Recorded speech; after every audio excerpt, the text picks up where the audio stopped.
여호수아서 21장 8절부터 26절까지 우리 다 같이 한 목소리로 봉독하시겠습니다. 여호와께서 모세에게 명령하신 대로 이스라엘 자손이 제비 뽑아 레위 사람에게 준 성읍과 그 목초지들이 이러하니라. 유다 자손의 지파와 시몬 자손의 지파 중에서는 이 아래에 기명한 성읍들을 주었는데 레위 자손 중 그앗 자손들에 속한 아론 자손이 첫째로 제비 뽑혔으므로 아낙의 아버지 아르바의 성읍 유다 산지 기럇 아르바 곧 헤브론과 그 주위의 목초지를 그들에게 주었고 그 성읍의 밭과 그 촌락들은 여분네의 아들 갈렙에게 주어 소유가 되게 하였더라.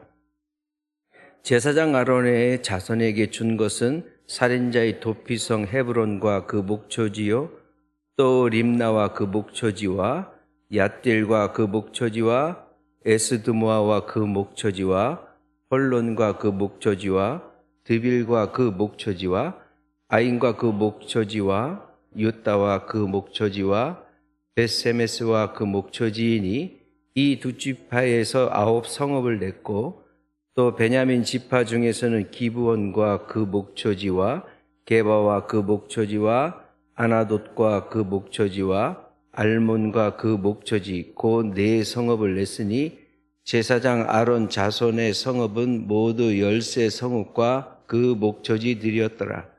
레위 사람인 그앗 자손 중에 남은 자들의 가족들 곧 그앗 자손들에게는 제비 뽑아 에브라임 지파 중에서 그 성읍들을 주었으니 곧 살인자의 도피성 에브라임 산지 세겜과 그 목초지이요 또 게셀과 그 목초지와 깁사임과 그 목초지와 벳호론과 그 목초지이니 4 성읍이요 또 단지파 중에서 준 것은 엘드게와 그 목초지와 기쁘돈과 그 목초지와 아얄론과 그 목초지와 가드림문과 그 목초지이니 4 성읍이요 또 므낫세 반지파 중에서 준 것은 다낙과 그 목초지와 가드림몬과 그 목초지이니 2 성읍이라.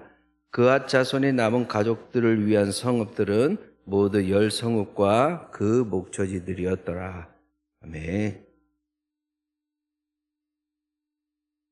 여호수아 21장 앞에서는 이제 이스라엘 자손들이 가나안 땅에 들어가서 각각의 땅들을 분배를 받고 자기들의 영역을 이제 알게 됐는데 이제 레위인들은 자기 땅이 없으니까 그 지파들 가운데 11지파들 가운데서 있었던 땅의 일부를 하나님께서 내어줘서 그들이 거주할 수 있는 곳으로 이렇게 선정을 해 주십니다. 그런데 그것도 레위 자손들도 아무 지파 속에서 들어가서 거기에서 땅의 일부를 가지고 사는 것이 아니라 21장 8절에 보면은 여호와께서 모세에게 명령하신 대로 이스라엘 자손이 제비 뽑아 레위 사람에게 준 성읍들과 그 목초지들이 이러하니라 그렇게 돼 있어요. 그래서 여호와께서 모세에게 명령하신 거예요. 명령하셔서 뭐라고 하느냐,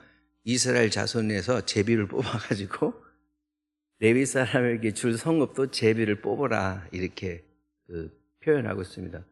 이 제비 뽑기라는 것은 어떻게 보면 운빨이기다 이렇게 표현도 할 수 있는데 이게 또 어떻게 보면 하나님 앞에서 하나님의 전적인 주권이다라는 뜻으로서 사람들이 개입이 있을 수 없다라고 표현할 수 있는 아주 또 좀 깔끔하다고 표현하기 뭐하지만 의외로 깔끔한 그런 판결이 되는 겁니다. 왜 그러냐면 사람들 눈에 볼 때는 어떻게 보면 르우벤이 갖고 있는 땅이 더 좋을 수도 있고 에브라임 산지가 더 좋을 수도 있고 그렇게 보이다 보니까 사람들의 여러 의견을 맞추다 보면 이게 맞출 수가 없어요.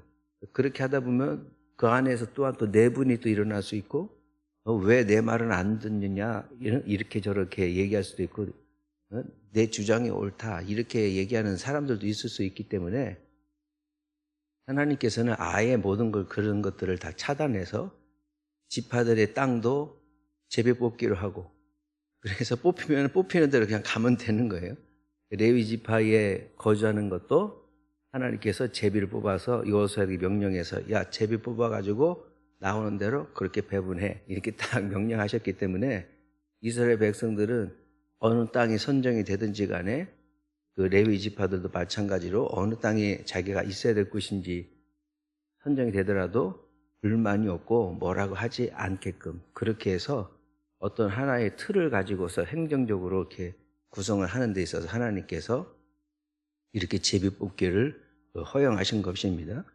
거기에 이제 이 레위 사람들은 어떤 땅을 가졌냐면은 목초지를만 배정을 받아요. 그 목초지는 거기서 소하고 양들이 이게 있을 수 있는 그러한 곳이란 말이죠. 그러니까 그걸 거기에서 레위 지파들은 그걸 기르고 거기에서 제사를 지낼 때마다 양과 소를 죽여가지고 하나님께 희생 제물을 삼아야 되기 때문에 땅이 그 산지나 이런 데서는 돌이 있거나 이렇게 돼서는 지낼 수가 없으니까 그렇게 목초지로만 다 이렇게 배분을 합니다. 그러면 이제 이 각 지파들에서 그 목초지 지역에 일부가 있으면은 자기가 아무리 땅을 많이 가지고 있어도 레위 지파들한테를 위해서 그 땅을 갖다가 내줘야 돼요. 그 다른 지파들은 자기가 해당되는 것에 나오게 되면 그렇게 주는데 이 주는 것도 하나님께서 명령하셔서 제비 뽑아서 주라고 하셨기 때문에 사람들은 또 그 부분에 대해서 자기 일부를 떼어주는 것임에도 불구하고 문제없이 잘 진행될 수 있도록 그렇게 설명하신 부분이 있습니다. 10절에 보면요, 레위 자손 중에 그핫 자손들에 속한 아론 자손이 첫째로 제비를 뽑혔으므로 이렇게 되어 있는데 이 그핫 자손들을 그핫 가족들을 볼 필요가 있습니다. 그핫이라고 하는 사람은 바로 그 레위 지파 중에서 레위에서 그 야곱의 아들 레위 중에서 둘째 아들이 그핫이에요. 레위의 둘째 아들의 그 라인들이란 말이죠. 그러면 이 그핫 자손에는 누가 있냐면은 여기 아론이 소개가 되고 있잖아요.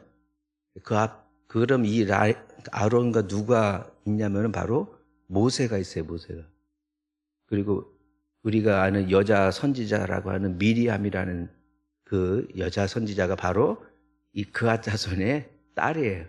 그러니까 모세가 있고 그 형이 아론이고 누나가 미리암이야. 그러니까 이 출애굽을 할 때에 이 그핫 자손의 역할이 엄청나게 큰 것이죠. 다른 그 어떤 지도자가 나온 게 아니라 이 그핫 자손에게서 그 지도자가 나온 겁니다. 이 그핫 자손들은 그래서 성막에 관련된 광야 생활을 할 때에 성막 이동을 할 때에 물품을 다 이렇게 지파들마다 분배를 해서 야 너는 이 천막을 걷어서 가야 되고 어떤 지파들은 이 막대기를 들고 가야 되는 지파가 있고 어떤 데는 이 물두봉 이런 것들 들고 가야 되는 이동을 해야 되는 때에 이 그핫 자손들은 가장 중요한 지성소에 있는 물건들을 옮겨서 설치를 하는 그런 아주 막중한 임무를 맡고 있었던 그런 자손들입니다. 그리고 이 그핫 자손들은 나중에 다윗 시대 때에 그 성가대 이 음악적인 것을 감당했던 고라 자손의 바로 그 선조입니다.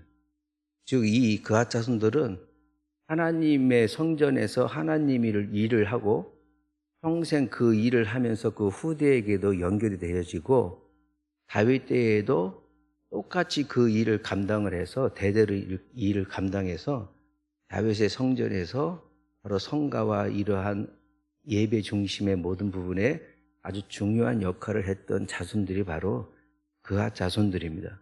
이 그핫 자손들에게는 11절에 아낙의 아버지 아르바의 성읍 유다 산지 기럇 아르바 곧 헤브론과 그 주위의 목초지를 그들에게 주었다. 그래서 좀 더 구체적으로 얘기를 하는데 이 그핫 자손들에게 제비 뽑아가지고 준 땅이 바로 헤브론이라는 것이에요. 헤브론. 이 헤브론은 이 구약 성서에서도 여러 번 나오고 굉장히 중요한 위치를 갖고 있는 곳입니다. 그러니까 이 모세, 아론, 미리암의 이 라인에 가지고 있었던 이 제사장들의 위치가 아주 중요한 위치를 배정받을 수밖에 없었던 그런 뜻을 또 갖고 있는 것입니다. 이 헤브론이라고 하는 것은 그 산지입니다. 산지. 그래서 한 943m짜리의 그 성벽과 같은 그러한 산지라서 적군들을 쳐들어오더라도 막아낼 수 있는, 그리고 산 쪽에 있기 때문에 약간 신령한 이런 부분들도 가지고 있고 해서 점령하기는 쉽지 않은데 점령하게 나면은 굉장히 유리한 그런 위치를 갖고 있고요. 이 헤브론을 가지고 차지한 사람이 바로 12절에 보니까 그 밭과 촌락들은 여분네 아들 갈렙이에게 주어 소유가 되게 하였더라. 이렇게 되어 있습니다. 이게 헤브론이라고 하는 지역에 있는데 지금 등장하는 게 그앗 자손들의 그 라인이었던 그 모세 형인 아론 자손의 제사장들한테, 레위 지파들한테 일부를 떼어주고, 요 헤론 땅의 원래 소유지의 일부분을 또 누구한테 줬냐면은 바로 갈렙한테 줬단 말이죠. 그러니까 갈렙은 레위 지파가 아니에요. 갈렙은 레위 지파가 아니고 유다 지파입니다. 유다 지파. 유다 지파이고 원래 헤브론은 유다 지팡의 땅이었어요. 그 부분에서 아주 중요한 자리의 위치를 갈렙한테, 헤브론이라는 것을 갈렙한테 주게 되는 겁니다. 왜 이렇게 되냐면은 그 앞장에 있는 여호수아서 그 14장 13절에서 15절 정도 보면은 갈렙이 여호수아한테 얘기를 하거든요. 이 산지를 내게 주소서라는, 우리 찬양 가운데 그게 있잖아. 이 산지를 내게 주소서. 그날에 하신 뭐 이렇게 찬양 가사에 있는 그 내용을 갈렙이 여호수아에게 헤브론을 가르치고 이 산지를 나에게 주십시오. 이렇게 얘기해요. 그러면서 갈렙이 뭐라고 하냐면은 내가 85살이라도 나이가 이렇게 많았어도 내가 하나님께서 나와 함께 하시면 저 산지를 내가 취해서 이길 것이니까 나중에 저 산지를 나에게 달라라고 얘기를 하는데, 실제로 갈렙이 싸워서 하나님 말씀을 의지해서 나가 싸워서 이겨서 이 땅의 일부를 바로 갖게 되는 그러한 내용이 12절에 갈렙에게 주었다. 이렇게 표현하고 있습니다. 갈렙에 대해서 잠깐 또 말씀을 드리면은, 갈렙은 원래 이스라엘 그 지파의 사람이 아니었어요. 혈통이 정확하게는 않지만 여러 조사들을 종합해 보면 이스라엘 자손의 그 지파가 아니라 그 아래에 있었던 이방 민족 암몬 족속의 그 라인 쪽에가 바로 갈렙이었단 말이죠. 그러니까 이스라엘에서 출애굽해서 광야를 지나면서 가는 사이에 암몬 족속들의 일부분이 이제 흡수가 되고, 그런 사이에서 이 갈렙이라는 사람이 유대 지파 쪽으로 라인을 타고 들어가 있는 그런 상태죠. 즉 이방인이었단 말이죠. 이방인. 혈통에 이스라엘의 혈통 라인이 있는 게 아니라 이방 라인에서 하나님을 믿음으로써 그 믿음이 이 이스라엘의 계파 속에 들어오게 될 수 있는, 그럴 정도로 믿음의 소유가 막강한 사람이죠. 보통 믿음 가지고는 이게 쳐주질 않잖아요. 예를 들면 내 라인이 있는데 외부에서 왔는데 웬만해가지고는 그 사람을 야부도 우리 식구하자 이런 식으로 할 수는 없는 거 아니겠어요? 그래서 그만큼 이 여호수아에서의 그 내용 중에서 중요한 인물 중에 하나가 바로 갈렙입니다. 갈렙이 이러한 나이가 먹어서 그만둬야 될 부분에도 이 저 산지를 향해서 나가서 싸워서 직접 싸워서 이겨서 그 땅의 일부를 갖게 되고, 또 이 헤브론이라는 것은 왜 또 중요하냐면 이 헤브론에 막벨라 굴이라는 게 있어요. 거기 바로 아브라함이 하고 연관이 있어요. 아브라함이 그 땅에, 헤브론 땅에 있는 막벨라 굴을 사거든요. 돈을 주고서 사가지고 거기에서 자기 시신과 자기 사라 아내의 시신과 거기에 또 누가 있냐면은 이삭도 거기 묻혀 있고, 야곱과 그 아내들까지도 이 묻혀 있는 그러한 막벨라 굴이라고 하는 지역이 바로 헤브론에 있단 말이죠. 그래서 이스라엘 사람들한테는 이 땅이 역사적으로 굉장히 중요한 부분이고, 이 헤브론의 그 아래쪽에가 바로 예루살렘이 있어요. 그래서 다윗이 헤브론에서 7년 6개월 동안 헤브론 지역을 다스리는 왕이 되었다가 7년 6개월 후에 드디어 이스라엘의 왕으로 등극하게 되는 그러한 그 배경이 바로 이 헤브론이라는 땅입니다.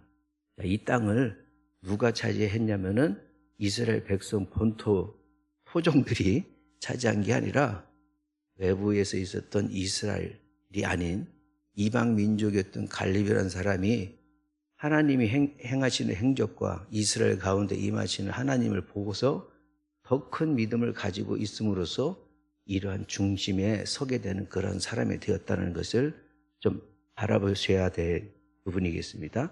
그래서 그 13장 제사장 아론의 자손에게 준 것은 살인자의 도피성 헤브론과 그 목초지요 또 림나와 그 목초지와 라고 되어 있습니다. 제사장 아론의 자손들에게 어떤 성이 있었냐면은 도피성을 주거든요. 이 도피성이 또 헤브론에 있어요. 그러면은 이스라엘이 차지했던 가나안 지파들이 가나안 땅에 들어가서 그 레위 자손들이 있으면서 레위 자손들이 모여 있는 곳에 성읍을 주거든요. 성읍이라는 것은 바로 뭐냐면 바로 교회와 같은 모일 수 있는 공동 장소를 얘기해요. 그래서 곳곳에 이 레위 지파들이 있어야 될 하나님을 모시는 그러한 사람들이 집단으로서 예배가 이루어질 수 있도록 하나님께서 배치를 하셨는데 그게 한 48곳이 됩니다. 48곳. 그 중에서 도피성은 요단강을 건너가기 전에 르우벤, 갓, 므낫세 반지파들이 여기 이 땅 좋습니다. 우리 구태여 저쪽 가나안까지 가지 않아도 여기가 좋으니까 나중에 이 땅 주세요 해가지고 배치받았던 것. 그래서 요단강 건너기 전에 세계가 있고 요단강을 건너가서 세계가 있어요. 즉 도피성은 땅 6개밖에 없습니다. 6개밖에. 그 중에서 요단강을 건너서 있었던 곳 중에 하나가 바로 헤브론이란 말이죠.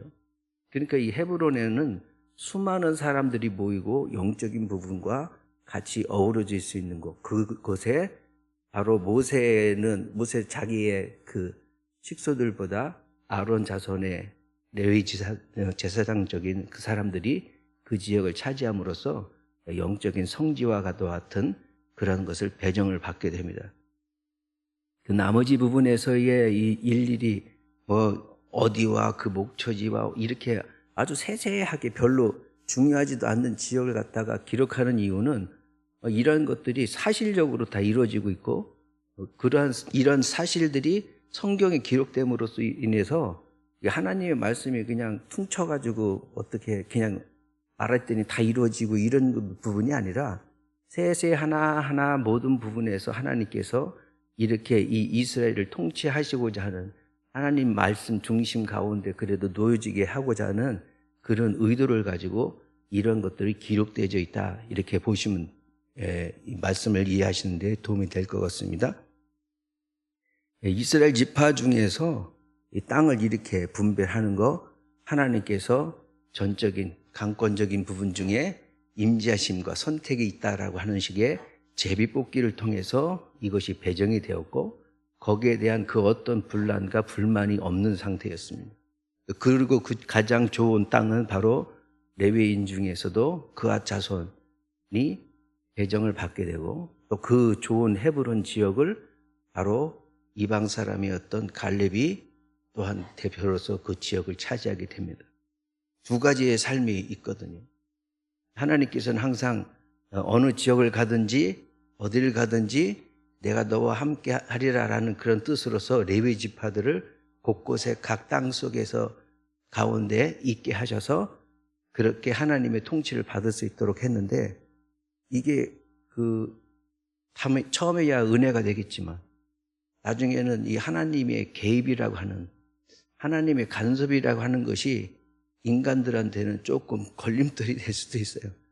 처음이야 좋죠. 그런데 나중에 보면 자꾸 하지 말라는 게 있고 이거 하고 싶은데 이것도 죄라 그러고 이렇게 되면은 사람들이 점차 하나님 중심에서 벗어나게 되고 또 때로는 이방 아직도 그 성경 우리 여호수아 앞에서 보면은 가나안 족속들을 완전히 멸하지 못하고 어정쩡하게 남겨놓음으로써 그 땅에서 행해졌던 그런 여러 가지 이방 종교적인 그런 행위들이 나중에 이스라엘 가운데 침투하게 돼서 그래서 나중에 이렇게 세워졌던 이 나라가 나중에 멸망하게 되는 그러한 그 라인을, 그 길을 가게 되지 않습니까? 그만큼 사람이 생각할 때는 하나님이 꼭 필요한가 이렇게 생각할 수도 있어요. 근데 갈급할 때는 하나님이거든요. 우리 그 서산 본향교회도 보면 이곳에 딱 그 터전을 세우고 났을 때에 그 집이 이 서산 지역이 아니었던 사람이 있어요. 그래가지고 나 본향교회 가서 예배 드리고 싶은데 집이 또 멀리 이사 와가지고, 그래서 이 본향교회를 그리워했던 사람이 있습니다. 그래가지고 주여 내가 이 교회 근처의 집으로 옮겨주게 하여 주옵소서, 뭐 그렇게 기도해서 기도 응답을 받았어요. 또 그랬는데 교회가 집하고 가까우니까 이제 더 안 나와. 그런 분이 있어요. 아니 멀리 있을 때는 그렇게 그리워하던 이 교회가 자기 집 근처에 있는데 오히려 더 안 나오는 거예요. 이 사람의 마음이라는 게 그렇다는 거예요. 우리가 뭐 정확하게 지킬 수 있는 게 아니지 않습니까? 이 지금 오늘 말씀 가운데 두 부류가 있다는 것이죠.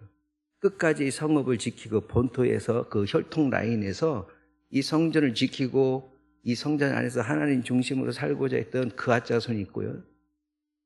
그렇지만 외부에서 온 이방 자손임에도 불구하고 더 큰 믿음과 그 삶을 가지고 이 성전과 하나님 중심의 나라의 중요한 인물이 됐던 갈렙이라는 사람이 있단 말이죠. 우리는 어떤 사람들이겠습니까? 이 본향교회에 오래 다녔다고 해서 끝까지 믿음을 지킬 수 있는 그런 사람이었는지, 아니면 여기 본향교회에 온 지 얼마 되지 않았다 하더라도 그 믿음 가운데, 더 큰 믿음 가운데 내가 갈렙과 같이 살아야 될 것인지, 둘 중에 하나는 살아야 되는데 그렇지 못하게 되면 나중에 좋지 않은 결과로서 이 나라가 잃어버리는 그러한 형태가 이 하나님께서 주시는 메시지 속에 숨겨져 있다, 이렇게 볼 수가 있습니다.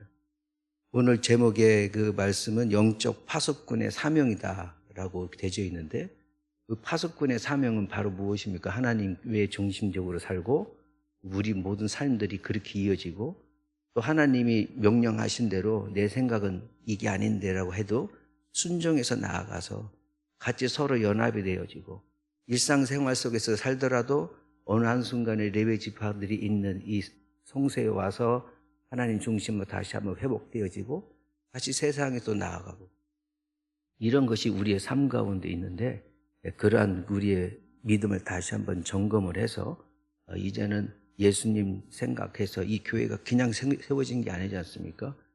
그리스도의 몸이요 예수 그리스도의 피로 값주고 사신 그런 그 터전이 있어야만이 이 교회라고 하는 것도 세워지고, 우리 개인 스스로를 하나님께서 교회라고 하시거든요. 우리가 세워지가 우리가 마음에 예수 그리스도가 있는 것만 해도 이것을 유지하고 감사하며 나아갈 때에 이러한 믿음의 계보가 이어지고 주님께서 바라는 이 나라와 이 땅, 이 서산 본향교회가 하나님께서 주신 복되고 복된 그런 처소가 될 줄로 믿습니다. 그런 마음으로 우리 다 같이 하나님 앞에 기도하시겠습니다.